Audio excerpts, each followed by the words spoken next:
ಯೇಸು ಕ್ರಿಸ್ತನ ಪರಿಶುದ್ಧವಾದ ನಾಮಕ್ಕೆ ಸ್ತೋತ್ರವಾಗಲಿ. ಈ ದಿನ ನಾವು ಶಿಸ್ತು ಮತ್ತು ಬೆಳವಣಿಗೆ ಆರಾಮದಾಯಕವಾದದ್ದಲ್ಲ ಎಂಬ ಸಂಗತಿಯನ್ನು ಕುರಿತು ಧ್ಯಾನಿಸೋಣ. ಕೀರ್ತನೆಗಳು 105ನೇ ಅಧ್ಯಾಯ 18ರಿಂದ 22ನೇ ವಾಕ್ಯ. ಅವನ ಕಾಲುಗಳು ಕೋಳದಲ್ಲಿ ನೊಂದವು, ಕಬ್ಬಿಣದ ಬೇಡಿಗಳಿಂದ ಅವನು ಬಂಧಿತನಾದನು. ಅವನು ತನ್ನ ಮಾತು ನೆರವೇರುವ ತನಕ ಯೆಹೋವನ ವಾಕ್ಯದಿಂದ ಶೋಧಿತನಾದನು. ಅರಸನು ಅಪ್ಪಣೆ ಮಾಡಿ ಅವನನ್ನು ತಪ್ಪಿಸಿದನು, ಜನಪತಿಯು ಅವನನ್ನು ಬಿಡಿಸಿದನು. ಅವನನ್ನು ತನ್ನ ಮನೆಗೆ ಯಜಮಾನನಾಗಿಯೂ ತನ್ನ ಆಸ್ತಿಗಳ ಅಧಿಕಾರಿಯನ್ನಾಗಿಯೂ ಮಾಡಿದನು.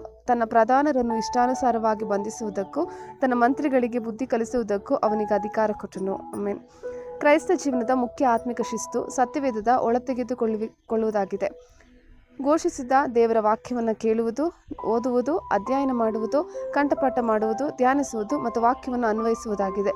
ಈ ಶಿಸ್ತು ವಿಶ್ವಾಸಿಗಳ ಜೀವನದಲ್ಲಿ ಎಲ್ಲ ಇತರ ಶಿಸ್ತುಗಳ ಮೇಲೆ ಪರಿಣಾಮ ಬೀರುತ್ತದೆ. ಸ್ವಯಂ ಶಿಸ್ತು ದೇವರ ಭಯವು ನಮ್ಮನ್ನು ದೂರವಿಡಲು, ನಮ್ಮನ್ನು ನಿಷೇಧಿಸಲು, ದೇವರನ್ನು ಮೆಚ್ಚಿಸಿದ ವಿಷಯಗಳನ್ನು ಮಾಡದಂತೆ ಯೋಚಿಸದಂತೆ ತಡೆಯಲು ನಮಗೆ ಸಹಾಯ ಮಾಡುತ್ತದೆ. ಅಲ್ಲಿಗೆ ದೇವರಿಗೆ ಭಯಪಡುವ ವ್ಯಕ್ತಿಯು ತಾನು ಮಾಡುವ ಎಲ್ಲದರಲ್ಲೂ ದೇವರನ್ನು ಮೆಚ್ಚಿಸಲು ಪ್ರಯತ್ನಿಸುತ್ತಾನೆ ಮತ್ತು ದೇವರನ್ನು ದುಃಖಪಡಿಸುವ, ದೇವರಿಗೆ ಇಷ್ಟವಿಲ್ಲದ ಕಾರ್ಯಗಳಿಗೆ ದೂರವಿರುವುದು.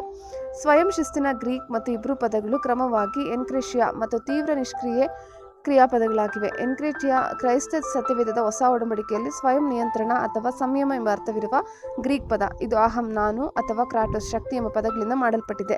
ತೀವ್ರ ನಿಷ್ಕ್ರಿಯೆ ಎಂದರೆ ಸ್ವಯಂ ನಿಯಂತ್ರಿತ, ಮೀಸಲು ಅಥವಾ ಸಂಯಮ. ಸ್ತ್ರೀಲಿಂಗ ರೂಪವು ಮೆಹೋಫೆಕೆಟ್ ಆಗಿದೆ. 2 ತಿಮೋಥೆ 1:7 ಸ್ವಯಂ ನಿಯಂತ್ರಣ ಎಂಬ ಅರ್ಥವನ್ನು ನೀಡಲು ಸತ್ಯವೇದ ಸಹ ಗ್ರೀಕ್ ಪದ ಸೋಫ್ರೆನಜೋಮ್ ಅನ್ನು ಬಳಸುತ್ತದೆ. ಸೋಫ್ರಾನ್ ಎಂಬ ಪದವು ಭಾಗಗಳಿಂದ ಮಾಡಲ್ಪಟ್ಟಿದೆ. ಇದರ ಅರ್ಥ ಸುರಕ್ಷಿತ ಅಥವಾ ಧ್ವನಿ ಮತ್ತು ಫ್ರೆನ್ ಎಂದರೆ ಮನಸ್ಸು. ಸತ್ಯವೇದದ ಶಿಸ್ತು ಎಂಬ ಪದವನ್ನು ಬಾಹ್ಯ ಶಿಸ್ತನ್ನು ಉಲ್ಲೇಖಿಸಲು ಬಳಸುತ್ತದೆ.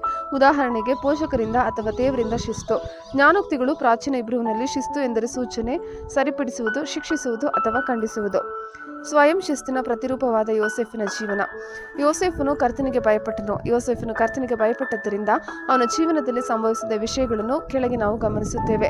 ಯೋಸೇಫನು ತನ್ನ ಜೀವನದಲ್ಲೇ ದೇವರ ಪ್ರಸನ್ನತೆಯ ಬಗ್ಗೆ ಪ್ರಜ್ಞೆ ಹೊಂದಿದ್ದನು. ಅವನು ದೇವರಿಗೆ ಸಂತೋಷವಿಲ್ಲದನ್ನು ಮಾಡುವುದಿಲ್ಲ. 1 ಕೊರಿಂಥ 9:27. ಇತರರನ್ನು ಹೋರಾಟಕ್ಕೆ ಕರೆದ ಮೇಲೆ ನಾನೇ ಅಯೋಗ್ಯನೆನಿಸಿಕೊಂಡೇನೋ ಎಂಬ ಭಯದಿಂದ ನನ್ನ ಮೈಯನ್ನು ಜಜ್ಜಿ ಸ್ವಾಧೀನಪಡಿಸಿಕೊಳ್ಳುತ್ತೇನೆ. ಆಮೇನ್. ಕರ್ತನ ಕೃಪೆ ನಿಮ್ಮೆಲ್ಲರೊಂದಿಗಿರಲಿ.